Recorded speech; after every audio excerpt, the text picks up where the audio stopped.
Welcome to the Depth Dive. Today, we're tackling a really fundamental question. Just how powerful is education in helping people climb the social ladder? Mhm. Our mission really is to dig into how education empowers individuals, how it acts as this crucial bridge across societal divides. We're basing this on the material we've been looking through. And when we talk about that social ladder, what we're really getting at is social mobility. The ability for individuals or families to move up or down in terms of their economic status, their social standing. Right. Like someone from a working class background becoming, say, a doctor or an engineer. Exactly. Right. And the material we've reviewed, it consistently points to education as, well, a primary engine for this kind of upward movement. It's fascinating because it seems like it's not just about getting a better job, is it? The sources we looked at really highlight that education unlocks potential in like so many different ways. We're Yeah. seeing evidence of not just, the economic benefits, but also things like increased confidence, a stronger sense of self-worth, broader perspectives. Yeah, seeing the world differently. Hmm. And maybe being better equipped for making informed choices just generally in life. Exactly. And, to really show this foundational power, one of the historical examples that really stood out in our research is Frederick Douglass. Oh, yeah. Amazing story. Born into slavery, Hmm. his relentless push to become literate just completely transformed his life. And that incredibly powerful statement he made, once you learn to read, you will be forever free. It just jumps right off the page, doesn't It it? really does. It's such a visceral way to put it, how education can just liberate your mind, open up Hmm. possibilities you couldn't even imagine before. Yeah. And it's not just like some historical artifact. The material we looked at shows this exact principle still working today.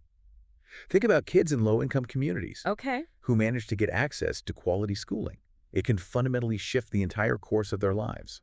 It gives them that chance, right, to actually envision and then maybe pursue careers as doctors, engineers, artists, entrepreneurs, paths that might have seemed completely impossible without that educational foundation. Right? It's about building that core belief in their own capabilities, their Yeah. potential. Mhm. And what's particularly interesting, I think, is that this isn't just a local phenomenon. Our sources give some really compelling examples from all over the world, places like India, Kenya, Okay. where, increased access to education is creating this whole new generation of educated young people. Often, they're the very first in their families to go to college, to get professional jobs. And that creates that powerful ripple effect we keep seeing mentioned in the sources. Exactly. It's not just individual success stories, which are great, but it actually injects sort of hope and new opportunities back into whole communities. Yeah, that community aspect is key. Now, while the material, strongly backs this idea of education driving social mobility, it also throws in some important caveats, some reality checks. Right. It's definitely not presented as a magic wand or a silver bullet. No, absolutely not. Our sources point out that, education doesn't operate in a vacuum. There are these pre-existing barriers, discrimination, systemic inequalities, just different levels of access to basic resources. Mhm. And these things can still be significant hurdles, even if someone has the qualifications on paper. Which kind of raises a crucial question then, is based on all this. How do we actually maximize the power of education when you've got these other challenges working against it? That's the million-dollar question, right? Yeah. And the material suggests we really need to think about complementary factors, things working alongside education. Like what specifically? Well, supportive government policies are mentioned, a thriving job market, Yeah. one that can actually absorb newly skilled workers, Hmm. and effective mentorship programs. That comes up quite a bit too. That makes sense because, as one of the sources put it, having the knowledge is one thing, but actually having the chance to use that knowledge to build a real career, that's what truly drives the mobility part forward. Precisely. And, speaking of real careers, the material included a really impactful personal story that kind of brings this all to life. Oh, yeah, I remember that one, the college classmate example. Yes, exactly. From a rural farming background, first in her family to even finish high school, she gets a scholarship, studies computer science. And now she's leading a team at a major tech company. It's such a tangible illustration of what's possible. It really is. It's that ripple effect again, but on a very personal level. And her quote really stuck with me. Education gave me choices I never knew existed. That just perfectly captures the life-altering impact, doesn't it? It does.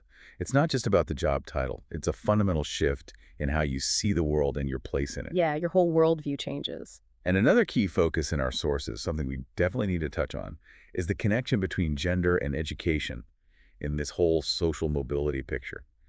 The data is pretty compelling there. Absolutely. The findings reveal some really significant patterns, like educated girls tend to marry later, Hmm. they earn higher incomes, and they tend to invest more back into their family's well-being, their health, their kids' education. Which, in turn, leads to better health and educational outcomes for the next generation. It's a virtuous cycle. It really In is. fact, one of the stats that jumped out was that for every extra year a girl stays in school, her future income can go up by as much as 10%. Wow, that's significant. It is. And when you zoom out and look at the bigger picture, widespread education for girls and women, it plays this vital role in reducing poverty and driving overall development for entire societies. And, to really bring these ideas home, the material we've been looking at shares some just incredibly inspiring real-world stories, people whose lives were just fundamentally reshaped by education. Yeah, like Malala Yousafzai. I mean, her courageous fight for girls' education, facing down extreme adversity, winning the Nobel Peace Prize, it just powerfully shows the revolutionary potential of education to challenge norms and push Mhm. society forward. Absolutely. And then there's the story of Dr. Ben Carson, Right. his journey, from poverty in Detroit to becoming this world-renowned neurosurgeon. It really highlights the impact of a parent's insistence on reading and learning, even when things are really tough. That parental influence comes up again and again.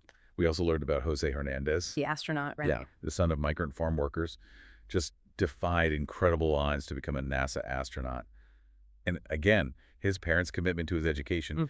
despite their incredibly demanding lives, that was crucial. Such powerful examples. So, okay, drawing directly from these insights in our sources, Yeah. what are some concrete takeaways, things our listeners could maybe apply in their own lives? Well, the material offers some pretty clear guidance, actually. First, it really emphasizes being a lifelong learner. Whether that's formal school or just actively seeking out knowledge day to day. Never stop learning. Got it. Second, it highlights finding mentors, teachers, maybe professionals in a field you're interested in, even peers sometimes, people who can offer guidance, support. Makes sense. What else? Third, and this is big, our sources stress believing in your own potential. Like, regardless of where you are now, having that confidence in your ability to learn and grow seems to be a critical first step. Believing in yourself. Okay. Fourth, it's a reminder to actually use the resources available. Libraries, maybe free online courses, community centers, things that are often out there but may be underutilized. Good point. Use what's available. And finally, the material suggests paying it forward. Once you've gained some knowledge or experience, think about how you might support others on their own educational paths. That's a great one. Give back. Okay, so to kind of synthesize the core message here, the material offered two really powerful, concise reflections on education's impact. The first one was, education turns dreams into directions. I like that. Simple but profound. And the second, which is also really thought-provoking, is education is not the answer to everything, but it's the beginning of everything. That's powerful too. Leaves you thinking. Yeah. So as you, our listener, go about your day, we really encourage you to reflect on these insights we've discussed. Education genuinely has the power to reshape your life. Mm-hmm. And as our sources powerfully remind us, your background, it doesn't have to dictate your future.